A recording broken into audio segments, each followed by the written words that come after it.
JBN, we keep you informed. I am Michelle Jones, and in the news, rifle and ammunition seized in St. James. The police are reporting the seizure of a gun and the several rounds of ammunition during an operation on Dapper Lane, Montego Hills in St. James. The seizure was made yesterday around 3:17 p.m. The police report that a team was on an operation in the area when the premises was searched and a Springfield rifle and a magazine containing 5.56 cartridges was found. No one was arrested in connection with the seizure. Investigations are ongoing. Hanover man charged in relation to fatal gun attack. Hanover resident, 27-year-old Christopher Martin, has been charged with several offenses arising from a fatal gun attack on men in the parish. Martin, otherwise called Tong, who is from Bachelor's Hall in Lucy, was charged on Tuesday with murder, conspiracy to commit murder, shooting with intent, illegal possession of firearm, and illegal possession of ammunition. His court date is being finalized. The charges stem from a Wednesday, March 31 incident in Martin's community. Martin is charged in relation to the murders of 53-year-old Neville Allen of Shaw Drive in Lucy, Hanover, and 18-year-old Aldion Brackett, otherwise called Tallman, of Malcolm Heights in the parish. The police report that about 11:20 a.m., three men were fixing a wall when Martin, who was reportedly armed with a firearm, approached them and opened fire.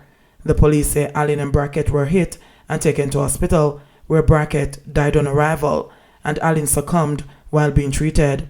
The third man escaped unharmed. Following investigations, Martin was arrested. A question and answer session was conducted with Martin on Monday, April 5, and was subsequently charged yesterday. Man shot in the groin, accused attacker charged. The police have arrested and charged the man with shooting with intent and illegal possession of firearm and ammunition after he reportedly shot another in the groin. Charged is 26-year-old Davis Pennant, otherwise called DJ, of Love Lane in Kingston. The police said the incident occurred about 11:15 p.m. on Friday, January 29. The complainant was assisted to the hospital where he was treated and released. The police said Pennant was arrested on March 25 and charged yesterday following an interview in the presence of his attorney. JTA brushes aside minister's concerns over classroom engagement.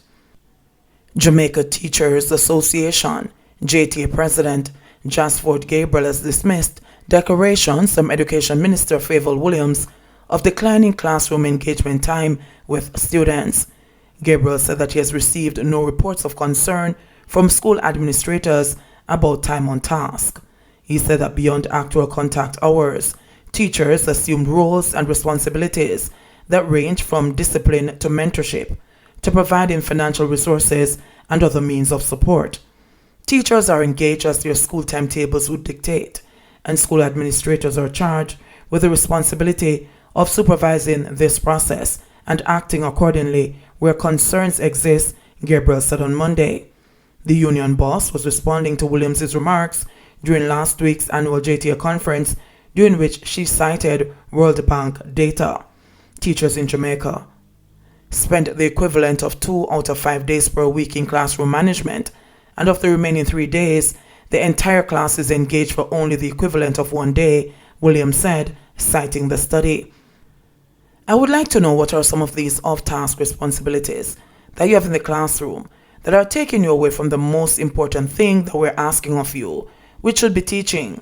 But Gabriel said that the data provided by the Education Minister needed to be clarified. We have a very thorough National Education Inspectorate NEI process that is charged with the responsibility of examining schools, and the reports are well documented. So I would suggest that this would be a much better source to glean information from as it relates to teachers' engagement with students and all other aspects of school management, said Gabriel. In a World Bank study published in 2014, Jamaican teachers were found to have spent 11% of total classroom time off task, or not engaging in teaching or classroom management. 10% of off-task time was equivalent to 20 lost days in a 200-day school year. However, Jamaica's NEI Inspectorate report for 2017 outlined that 130 or 69% of 189 schools under examination were ranked as satisfactory and above for teaching in support of students' learning, including the use of innovative strategies to enhance classroom engagement.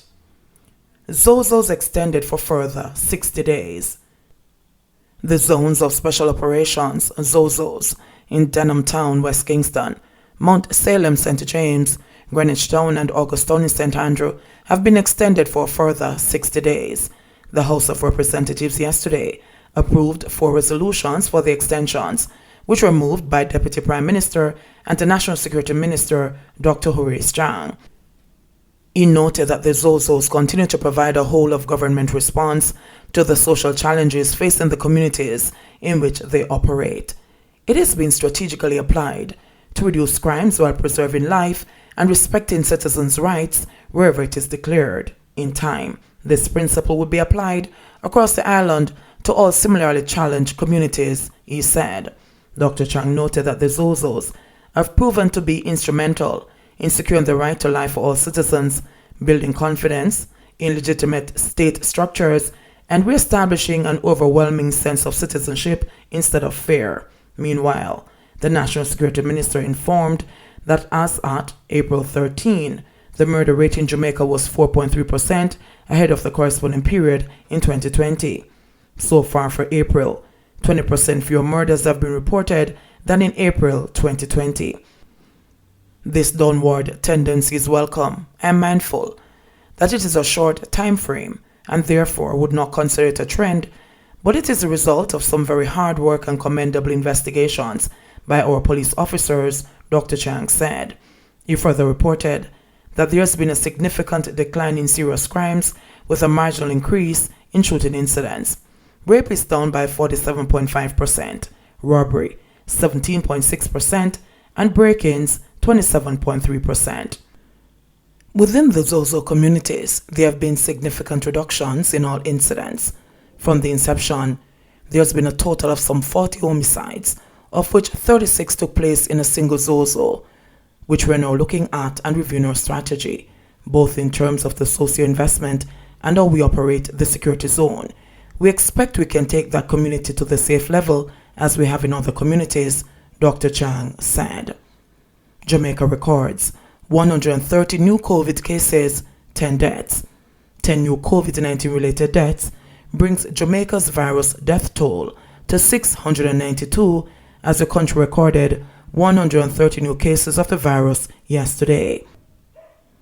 The total number of confirmed cases now stands at 43,054, of which 22,809 are active.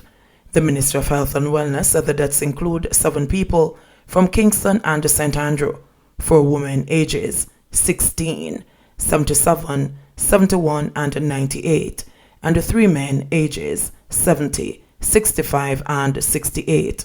2 of the deaths were recorded in St. Catherine. An 81-year-old man and a 66-year-old woman. A 73-year-old woman from Manchester also died. Of the newly reported cases, there were 70 females and 60 males with ages ranging from 1 to 94 years. The cases were recorded in Kingston and St. Andrew 53, St. Catherine 17, St. James 16, Westmoreland 10, St. Anne 9, Trelawney and Clarendon 8 each, Portland 5, St. Mary 3, and Manchester 1. The country also recorded 112 recoveries, bringing the total number of recoveries to 19,248. JBN, we keep you informed. Please remember to subscribe, like, share, leave us a comment, and click the notification bell to receive our daily news items.